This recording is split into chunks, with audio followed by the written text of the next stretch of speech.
hace mucha ilusión poder entrevistar a J. Linares y esta vez para hablar, mejor dicho, para no hablar de cine, ni de tele, ni de series, ni de teatros. Vamos a hablar de una faceta en la que él ha entregado su cuerpo, su alma y sus sentimientos más internos, ¿no? Que a veces el desnudarse públicamente pues puede hasta doler, hasta llegar al dolor. J. Linares, bajo el sello de Planeta, escribió El último verano antes de todo, perdón. Y cuando uno lee el libro, se lo decía yo a J, al menos a mí me produce muchos sentimientos. Hay un sentimiento de verdad, fundamentalmente lo que cuentas en su mayoría es verdad o está basada en cosas que sucedieron. Tampoco hay que contar toda la verdad, a veces la verdad la edulcoramos o la llevamos al terreno que nos da la gana.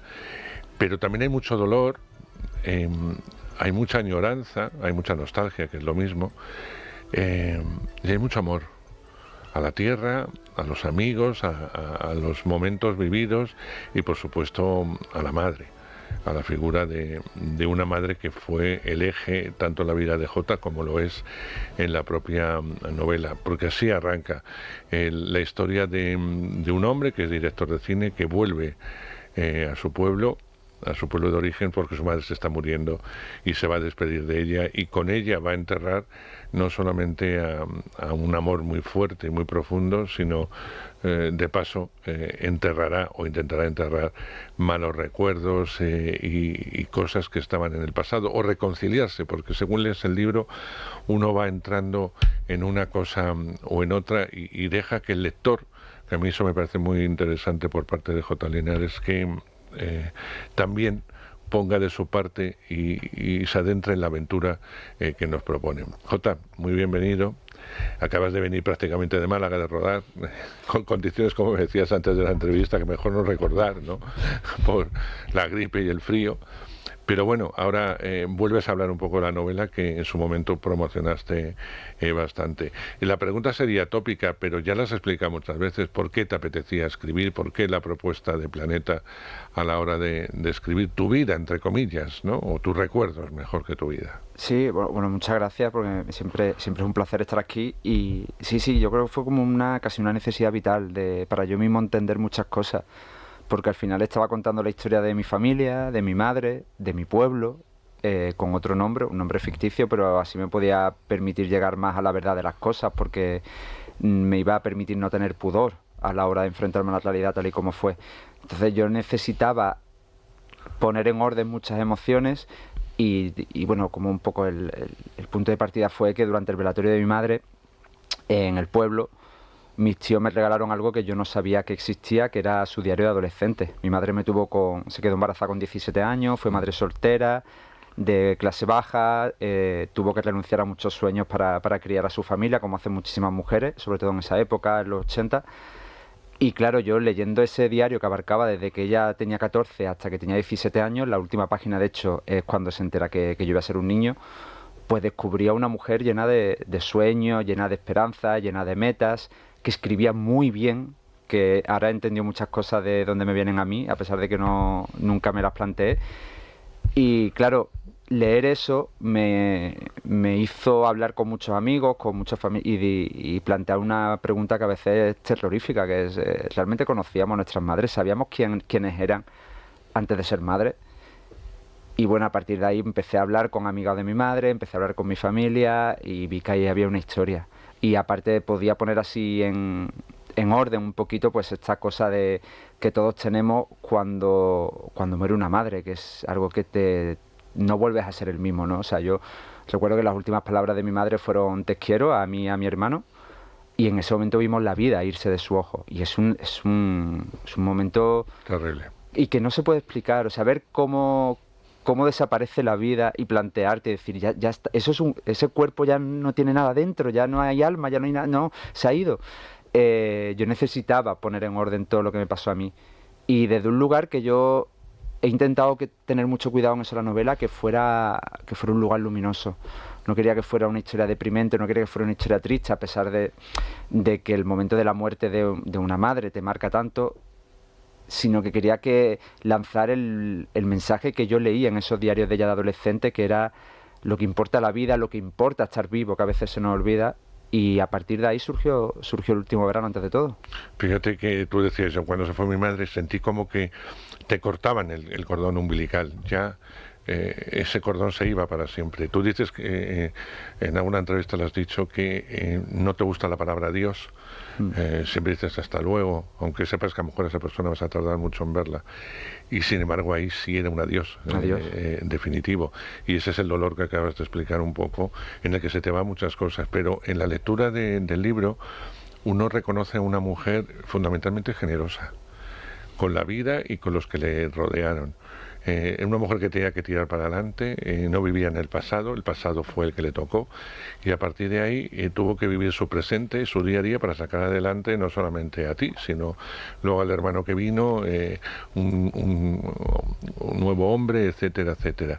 Y en ese trayecto, en el que de la adolescencia a veces perdemos las distancias con la madre y con todo el mundo que está alrededor, siempre estuvo muy presente, porque siempre te dio alas, siendo de un pueblo, que a veces los pueblos son más opresivos, como lo cuentas, por muchas cosas, ¿no? Y yo creo que eso es hermosísimo a la hora de poder escribirlo y a poder brindarle, ¿no?, ese recuerdo, ¿no? Sí, por eso para mí era muy importante que la novela estuviera contando dos tiempos, que es el invierno de 2018, cuando este director de cine regresa a su pueblo y la muerte de la madre le lleva también a descubrir muchos secretos de su pasado, y el verano del año 2000, que es cuando ese director tiene 18 años, está a punto de irse del pueblo que le vio nacer para estudiar en la universidad, tiene a su grupo de amigos de toda la vida, que cada uno va a emprender caminos separados, porque ese verano, cuando tienes 17, 18 años, estás en esos meses donde ya sabes que tu casa va a dejar de ser tu casa y vas a emprender una nueva vida en una capital aunque sea de provincias, pero que ya no vas a formar más parte de ese pueblo tan pequeño. De repente ahí suele haber una desconexión con los padres. Tenemos esta cosa que de los adolescentes, que hemos pasado todos por ese momento de soberbia, de pensar que lo sabemos todo, pensar que nuestros padres, que sabemos mucho más que nuestra familia, y no nos damos cuenta de que nuestras madres han pasado por eso, han sido adolescentes antes que nosotros. Entonces ese verano del año 2000, al que se recurre tanto en la novela, que es el momento en que el personaje protagonista, Ismael, se va a separar de su familia, yo con el paso de los años me di cuenta que fue el último verano de inocencia que tuvimos mi generación. O sea, fue el último verano que pasamos sin móviles. En mi caso, yo me compré un móvil a final de verano para irme a estudiar a la universidad. Fue el último verano que no estuvimos dependiendo de la tecnología a todas horas. Fue el último verano que nos sentíamos que vivíamos en un planeta que era seguro, porque el verano siguiente fue el atentado de las Torres Gemelas y por lo menos a mi generación, los que nacimos en el 82, que nunca habíamos visto algo así, que no sabíamos que eso podía pasar, nos cambió un poco la percepción del mundo. Y claro, en ese verano del año 2000, donde Ismael y su grupo de amigos tienen 18 años, van a volar libres, de repente hay una desconexión con sus familias que es muy importante, porque se van entendiendo a lo largo de los años. La novela habla de la reconciliación, de cómo a veces no entiendes los actos de amor que una madre ha hecho hacia su hijo hasta que no creces o te encuentras en el mismo lugar o ves la vida desde los ojos de un adulto. Los adultos es lo que acabamos convirtiéndonos siempre, y entonces aprendes a ver el sacrificio, aprendes a entender los silencios que antes no entendías, y aprendes a ver que el amor es muy inabarcable, tiene muchas formas y tiene también muchas maneras de expresarse. Es un poco uno de los grandes conflictos que tiene Ismael con su madre, que es el que tuve yo con la mía, que era ¿por qué no me apoyas si quiero ser director de cine? Sé que soy de clase baja, sé que lo tengo todo en contra, pero déjame al menos que yo me pegue la hostia. Y la frase que le dice la madre de Ismael, la misma que me dijo a mí mi madre cuando yo estuve a punto de rodar mi primera película, que era es un mundo que te va a hacer sufrir mucho, y yo no quiero ver a mi hijo sufrir. Una madre no va a permitir que su hijo sufra. Y de yo sé que forma, por la protección, claro, tienden a proteger, ¿no? Y lo entiendes, y cuando eres joven te cabreas, y cuando eres mayor lo entiendes. Es un poco, yo siempre hablo de lo vivas que están algunas películas, las grandes películas, y siempre pongo el mismo ejemplo que también sale en la novela, ¿no? Los puentes de Madison, que tiene para mí una de las mejores escenas de la historia del cine, que es cuando Meryl Streep está en la camioneta y Clint Eastwood está delante, y ella duda si saltar de la camioneta y abre la manilla, y cuando eres joven y tienes 20 años le gritas a la pantalla del cine, pero salta, ¿por qué no te vas con él? Y cuando pasas de los 30 empiezas a ver la película y dices, entiendo que no se vaya. Sí, porque el riesgo ya es de otra forma. Es de otra forma. Es verdad que entras en el mundo de la adolescencia con unos amigos, que es otra forma de amar. Esos amigos se quieren, se aman, esconden secretos a veces terribles que no voy a desvelar, para que el espectador, en este caso el lector, lo lea con pasión e intente, porque tiene un poco de thriller en esas historias. Pero a mí me conmueve mucho, ¿no? La historia, el amor de este hombre hacia el cine, de Ismael hacia el cine, el personaje central, y a sus amigos, la lealtad.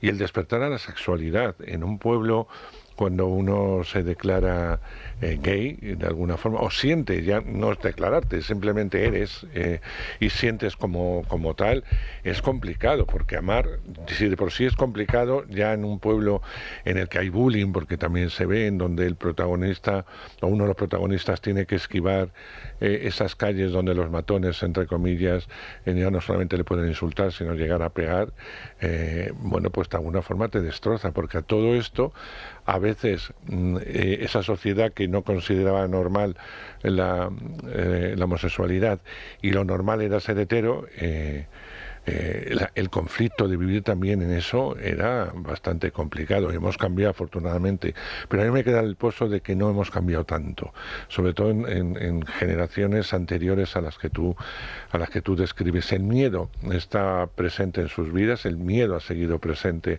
a lo largo de esos años, y a veces por la valentía de vuestra generación fundamentalmente han salido unas leyes ahora mismo que protegen, ¿no? A simplemente ser como eres y creer como quieras, o sea, no hay más que eso. Pero fue difícil, y eso lo cuentas muy bien, porque llega a ser angustioso el poder expresar tu sexualidad y tu amor hacia una persona del mismo sexo. Sí, el proceso fue más duro, rebuscar en la memoria cosas que cuando creces intentas olvidar para Claro. seguir adelante, y poder plasmarlas porque, bueno, como dices, hay un momento donde uno de los personajes tiene un mapa mental de las calles del pueblo por las que no tiene que pasar, porque ya no es que reciba insultos, es que puede acabar con un brazo roto. Claro, por eso. Y eso pasó en mi vida. Y yo también tenía un mapa mental de las calles por las que no podía pasar, y claro, yo quería hacer también algo muy honesto y muy esperanzador. De hecho, el personaje que sufre bullying en la novela cuando es adolescente, cuando crece, es el personaje más luminoso de todos. No quería castigarle, no quería mostrar cierta luz para que si el libro cayera en manos de alguien que está sufriendo bullying, o de padres cuyo hijo está sufriendo bullying, pudiera decir, se sale de esto. O sea, ojalá nunca pasar por esto. No quería romantizar ese sufrimiento, pero sí quería lanzar un mensaje de: al final son unos cuantos años de tu vida que ojalá no marquen el resto de tu experiencia vital. No tiene por qué. Y claro, no es lo mismo ser un adolescente ahora que ser un adolescente en el año 2000, cuando yo tenía 17 años y cumplí 18. En aquel momento, ser de un pueblo tan pequeño como era Algodonales, que es la Sierra de Cádiz, que es el Laguna en la ficción, en mi novela, te marcaba mucho ser diferente. O sea, yo tenía todo neones apuntando hacia mí: hijo de madre soltera, homosexual declarado, y que le encantaba el cine en un pueblo donde solo había cine 2 meses al año, que era el cine de verano. Y donde llegaban las películas tardísimas. Es decir, yo veía las películas cuando ya estaban en el resto de España en videoclub. Entonces, claro, yo sobreviví gracias a la familia, y gracias a la familia elegida, que son los amigos, que son esa gente con la que tú decides estar, con la que tú decides establecer un vínculo. Y es un tema que a mí siempre me ha obsesionado, ha marcado también mucho luego mis películas. ¿A quién te llevarás a una isla desierta? Sin ir más lejos, trataba de un grupo de amigos que se despide de su etapa universitaria y entra en el mundo de la adultez. Yo creo que es muy importante hablar de cómo se crece en estos entornos pequeños, porque funcionan como una especie de mini planeta, de microcosmos. Al final es un reflejo de todo un país, un lugar tan pequeño y universal. Es muy universal lo que ocurre, porque al final las mecánicas de poder, las dinámicas entre amigos, las dinámicas familiares son las mismas, creo, en un pueblo pequeño de España que en un pueblo pequeño de lo que se conoce como el cinturón de la Biblia en Estados Unidos. Y entonces tratar lo local, tratar algo tan localista desde la honestidad, creo que lo hace muy universal. porque creo que lo que pasan los amigos en ese pueblo de Laguna de mi novela le pasa a cualquier persona que crezca. Cualquier persona que esté en ese momento donde ni eres un niño ni eres un adulto, estás perdido porque crees que sabes mucho más de lo que sabes, estás descubriendo tu sexualidad, estás descubriendo cuáles son tus sueños, que luego cambian mucho con el tiempo, estás descubriendo quién es tu madre, quién es tu padre, quiénes son tus familias, estás descubriendo quiénes son tus amigos, porque como bien dices, cada integrante de la pandilla de la novela tienen sus propios secretos y esos secretos los mantienen ocultos al resto porque se avergüenzan de ellos o porque consideran que es un espacio privado. Es muy importante hablar de lo local, de los locales. Yo creo que es lo que hace tan universal la novela. Pero fíjate que además, y lo apuntabas tú antes, el no existir los móviles, el no existir las redes, fundamentalmente, más que el móvil, también propiciaba un poco este tipo de vivencias que las que tú cuentas. Hoy en día los jóvenes de la edad que tú escribes se relacionan de una forma muy distinta. Yo no digo que sea mejor o peor, pero se relacionan de una forma muy distinta. Y el diálogo, el sentarse como sentabais en ese pueblo con tus amigos y hablabais de lo que pensabais, del futuro, del amor, de tantas cosas, y se ocultaban también otras, porque no había forma de que saliesen a la luz, no había nada que te pudiera señalar con el dedo, hace que se convierta también en algo mágico que ya no existe. Porque ya incluso, y tú eres bastante joven, es decir, esa generación ya pertenece al pasado. La generación de hoy contaría otras historias, como tú bien sabes, porque es muy observador además, que no tienen nada que ver y se viven de otra forma. A mí me gustan menos que las anteriores, sí, porque a mí me gusta el contacto físico, me gusta la mano, me gusta el hablar, me gusta el conocer, no a través de una pantallita o que te puedan engañar, o porque es que ahora fíjate la de cosas que pasan, malas y también buenas, sí, ojo, pero es algo que lo hace, que lo añoras de alguna forma, que esas cosas hayan dejado de existir para pasar a otras que yo no entiendo, no digo que sean malas, pero pasar a otras que yo ver a los jóvenes que incluso los amigos están juntos y no hablan, solamente están delante de no sé, lo has visto muchas veces, delante de un móvil, todo el día escribiendo y están tomando algo, pero no se comunican, no hay un momento de ¿y cómo estás? O ¿cómo no estás? O me gustaría irme a Nueva York porque allí yo creo que mi vida... No, es que eso ya no ocurre, se enteran por las redes, no sé, es otro mundo. Es otro mundo, y mi hermano, por ejemplo, tiene 15 años menos que yo. Claro, pues, y está en otra generación. Es de esa generación, y por ejemplo, a mí me resulta muy curioso que tanto él como los amigos, muchas veces cuando él vive en el pueblo, me preguntan ¿cómo quedabais antes? Y yo digo, pero si es que el pueblo, somos 5.000 habitantes. O sea, ibas a la casa, llamabas, y de repente te das cuenta del salto generacional abismal entre la generación de mi hermano y la mía, que tampoco era tanto entre la mía y la de mi madre. Ahí está.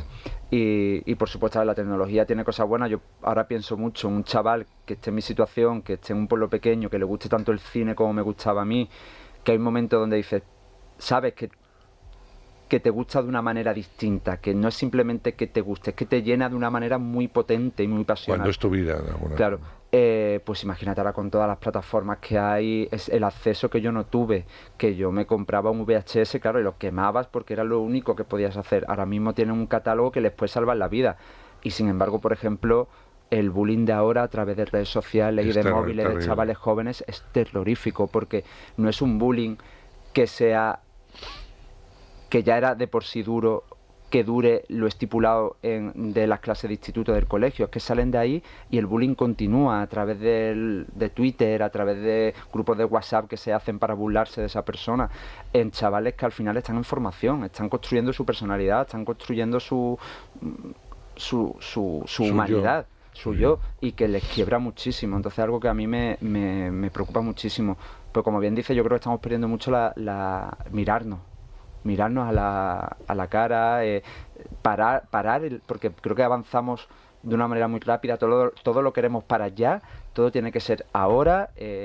Si una película, por ejemplo, en mi profesión, ya tampoco tenemos esta cosa de, por ejemplo, cuando se estrenó Solas, me acuerdo, que una peli que puede encontrar su público poquito a poco. Ahora, si una peli no funciona el primer fin de semana, muere. Muere. Todo para allá. Y entonces yo creo que de vez en cuando hay que parar, mirar, darse cuenta de lo que hay y sobre todo tener empatía con el que tienes al lado y mirarle. Por eso yo quería que la novela tuviera muchísima humanidad, tuviera muchísima humanidad y hablara de cómo era la vida antes de que la tecnología nos dominara, aunque luego hay un salto temporal sí, ya estás en otra época. Pero sí. quería hablar de cómo era la humanidad, cuando, como yo digo, cuando podías esconder un secreto, cuando no dependíamos de la tecnología, cuando las redes sociales, como yo digo, eran las vecinas tomando la fresca en las calles del pueblo. Y eso es lo que la humanizaba. Es que ahora la historia sería distinta, o sea, la contarías desde otro punto de vista si hubieras vivido o vivirías la adolescencia en esta época. Hablabas de lo importante que son los pequeños lugares y el sitio donde naces, donde te desarrollas y tal. Yo sí me daba cuenta cuando leía el libro que evidentemente mucho depende de donde nazcamos. Es decir, esta historia que tú cuentas se da en el sur, se da en un pueblo gaditano, de la costa gaditana, etcétera, pero sería muy distinto en el norte. Cuando dicen que somos todos iguales, yo creo que no somos todos iguales. Uno que ha pasado mucho tiempo fuera de Madrid y viviendo en el norte, etcétera, el norte da una serie de cosas y de amargura, quizá por la tristeza, por el clima, por lo que quieras, es mucho más oscuro, mucho más callado, mucho más distinto, ¿no? El sur, tú lo decías, necesita de luz, necesita crear personajes luminosos, fundamentalmente, y esperanzadores. Y el haber nacido en toda esa zona, a ti te ha propiciado el poder escribir esa historia que en el fondo no deja de ser una historia muy luminosa, porque los personajes acaban como acaban, siguen como siguen y empiezan donde empiezan, ¿no? Y les vas dando una oportunidad de crecimiento y de volver a empezar, porque volver a empezar siempre es bueno. Y si te lo tienes que estrellar, como decías tú, déjame vivir mi ilusión, mi sueño de ser director, si me la pego, pero al menos lo intentaba. En una ciudad hostil, como te recibió en principio Madrid, que era complicada, hasta que poco a poco te fuiste haciendo esta ciudad donde vives ahí, ahora misma. Por eso entiendo lo de los pequeños lugares, pero también depende mucho de dónde uno nazca dentro del territorio español. Y a mí me parece que la historia no hubiera sido la misma en el norte, ni en los mismos años, ni en el sur, ni los mismos amigos. Eso sería una historia más oscura. Lo tengo clarísimo y lo celebro como parte de la riqueza de nuestro país. Es decir, yo, por ejemplo, cuando estoy rodando una peli y ubicas a lo mejor, pues, por ejemplo, Las Niñas de Cristal, que de repente coincidió y había muchísimos catalanes y había muchísimos andaluces, que somos planetas diferentes, o sea, en forma de relación, y eso hay que celebrarlo, parte de la riqueza de nuestro país. Obviamente no es lo mismo ambientar una historia en el sur que en el norte, es que nos expresamos de manera diferente, comunicamos nuestras emociones de manera diferente, eso es así. Claro, yo quería hablar de lo que sé, y lo que sé es cómo es crecer en el sur. Pero incluso, por ejemplo, en el velatorio de mi madre, cuando mis amigos bajaron, mis amigos de Madrid, de Galicia, o sea, mis amigos que tenemos el núcleo fuerte en Madrid, que nos dedicamos al cine, bajaron a acompañarme esos días algodonales, ellos flipaban con el velatorio. Claro, porque allí no tenemos tanatorio, seguimos velando a los muertos en 2022, en la casa, en la cama donde nacieron. Entonces, claro, ellos entraban y flipaban y decían... Y somos todos del mismo país, somos todos españoles, pero claro, de repente pues veían la vida a través de un pueblo tan pequeño, y veían la vida a través de las vecinas, y cómo los acogieron. Por ejemplo, para que te hagas una idea, vinieron mi pandilla de la universidad, que casi todos vivimos en Madrid, me acompañaron todos, y el único hotelito que hay en Argodonales no les cobró las habitaciones. Dijo, que venís al velatorio de Lina, pues nada, vosotros aquí en vuestra casa no pagáis nada. Y de repente veían otro mundo, veían otro universo. Y claro, lo bonito también es poder hablar de eso en donde tú has crecido, con las personas que tú has crecido. No es lo mismo cómo se comunican las vecinas en Galicia que cómo se comunican en Argodonales. Pero yo eso lo celebro mucho que tenemos una riqueza cultural impresionante y una identidad cultural tremenda. O sea, para mí parte de la identidad es el acento, la forma de expresarse, la forma de ver el mundo, Pero eso enriquece, es lo que totalmente enriquece al ser humano. Hay una parte importante que también te la han preguntado mucho, que es la reconciliación con ese pueblo de origen, aunque tú ya has apuntado que la reconciliación ya había empezado incluso antes de la muerte de tu madre y de la escritura de la propia novela. Que te era difícil hablar de ese rechazo que sentiste a ese pueblo por una serie de, evidentemente, de eventos y de vida, pero que por otro lado también te fue fácil el volver a reencontrarte con esas raíces que no dejan de ser las tuyas, y eso pasa cuando vas cumpliendo años. O al menos eso es lo que he entendido yo. No sé si eso sí. Sí, sí, tal cual. O sea, yo me fui con muchísimo rencor de ese lugar porque me asfixiaba, porque había sufrido muchísimo ahí, siendo el diferente.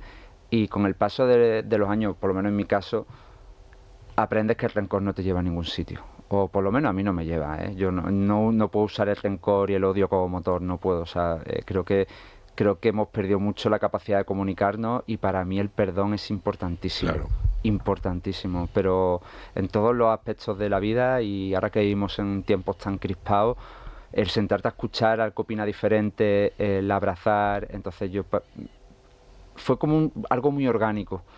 Pues empecé a ir, es verdad que ahora se porta de bien de más. He dado los pregones en las fiestas mayores, he sido hijo, me han nombrado hijo predilecto, voy allí y es una fiesta y todo el mundo me pregunta, pero también soy muy consciente de que es porque soy director de cine y que al final es algo como muy exótico. Bueno, aunque Algodonales tiene su premio Goya, Manolo Carretero, que fue maquillador, peluquero de La piel cabito, ganó el Goya por esa peli, se lo dedicó a Algodonales. O sea que es un pueblo donde realmente hay cultura cinematográfica, pero bueno, que también entiendo que parte de esta cosa de reconciliación del pueblo conmigo, no de yo con el pueblo, es por el trabajo que tengo, que llama muchísimo la atención. Pero bueno, sea como sea, yo aprendí a perdonar y también a ver lo que yo había hecho mal, que yo también, el hecho a lo mejor de haber sufrido bullying, o de que mis amigos y yo fuéramos un poco los marginados, los raritos del pueblo, también sé que a mí me agrió el carácter. Yo era más antipático de lo normal, quizá con la gente que no conocía, porque me encerraba. Bueno, que al final todos hacemos cosas mal, pero esta cosa de perdonar y de sentarte a hablar con el que te hizo daño, por ejemplo, que ahora es curiosa la memoria, es curiosa el paso del tiempo. Yo me he sentado a tomarme una cerveza, un vino, cuando voy allí por ejemplo, con el monstruo que sale en mi novela, con el Maño, que nos hacía la vida imposible, que tiene otro nombre en la vida real, pero que el bullying que nos hacía era tal cual lo cuento en las páginas del libro. Y muchísimos momentos que marcaron mi infancia para mal, de absoluto terror, él ni los recordaba. Porque lo vivía de otra forma. Claro, entonces era su forma. Su forma de ver el mundo. Entonces sentarte y al menos decirle, oye, mira, fuiste un cabrón, y de repente el que te pida perdón y poder hablar un minuto de cualquier otra tontería y levantarte, porque tampoco tus caminos se van... Tenemos caminos que no se van a volver a cruzar, son caminos muy diferentes, pero el hecho de haber compartido un vino con esa persona que te hizo daño y decirle, pasó esto, que la otra persona lo piense o se dé cuenta y pedir perdón, para mí me parece algo muy bonito del ser humano y que estamos perdiendo. Jota, llevamos más de media hora, tengo que decirte, yo se me ha pasado volando. Me hubiera encantado hablar de más cosas. No he tocado nada del cine, lo que estás haciendo no estás haciendo, porque eso será otra entrevista y nos meteremos en el otro universo y en tu trabajo del día a día. Yo espero que el último verano, antes de todo, que está editado por Planeta, no sea una aventura, sino que sea una continuidad. Me refiero a que te metas en otras historias. Conociéndote un poco por la forma de escribir y de las propias películas, habrá siempre mucho de ti y de tu propia experiencia o de las experiencias de gente muy cercanas, porque yo cuando veo tu cine, y cuando ya he leído el libro ni te cuento, creo que eres un gran observador de la vida, y los que observan mucho la vida tienen muchas historias que contar, aunque no sean las suyas. Así que espero que no tardes 4 años o 3 años y medio que tardaste en escribir esta primera novela, y que ha sido un placer. Un auténtico placer recomendaros. Está en todas las librerías, y si no la pedís en Amazon o en cualquier otra plataforma o en las propias librerías donde podéis comprarla, que es El último verano antes de todo, de J. Linares. Un placer, J. Hasta la próxima. Muchas gracias.